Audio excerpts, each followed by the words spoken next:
We're proud to say that we'll once again join the rest of the country in celebrating Welcoming Week from September 8th through the 17th.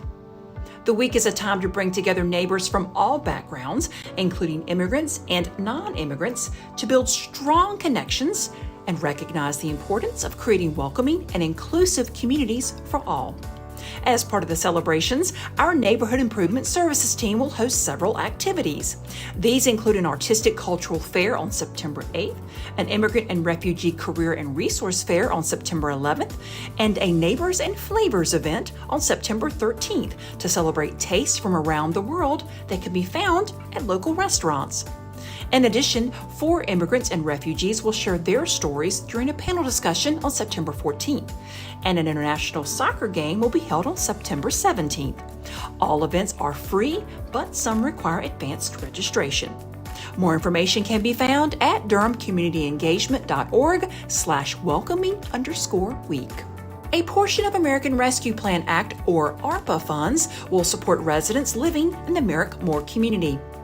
The Merrick-Moore Community Development Corporation will receive $525,000 to provide home repairs, energy upgrades, flood prevention, and better air quality for residents.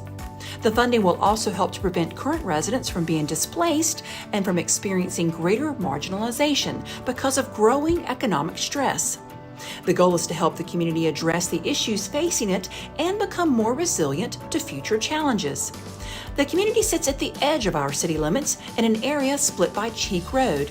Most of the residents living in this community are minorities, with 52% Black and 36% Latino. Most of the neighborhood is also renter-occupied, and many residents fall below the poverty line. More information can be found at merrickmorecdc.org.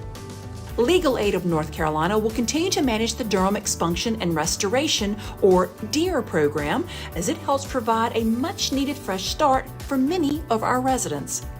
Since the program started in 2018, over 50,000 charges have been dismissed, and over $2.7 million in old traffic tickets have been waived for more than 35,000 people.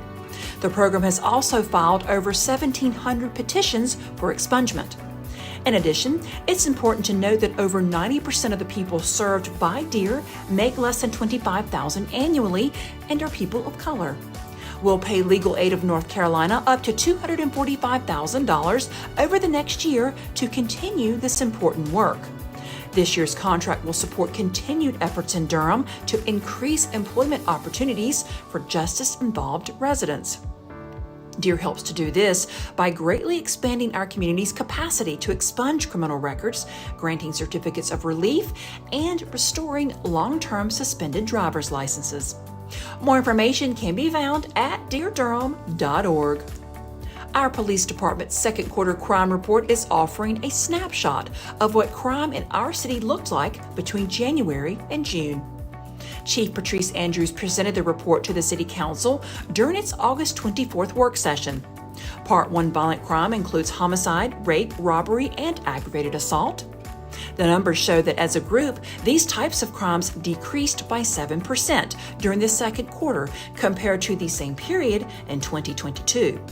The report also shows that Part 1 property crime, which includes burglary, larceny, and motor vehicle theft, was up by 20% compared to the second quarter in 2022. Larcenies made up nearly 60% of Part 1 property crime. Of important note is that the homicide clearance rate is up from where it was last year at nearly 70%.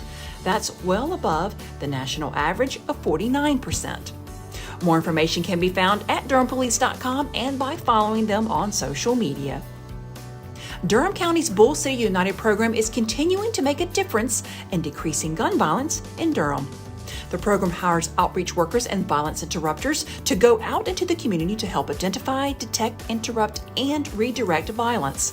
While the program has been run by the county since 2016, we entered into an agreement 2 years ago that would allow Bull City United to expand its reach.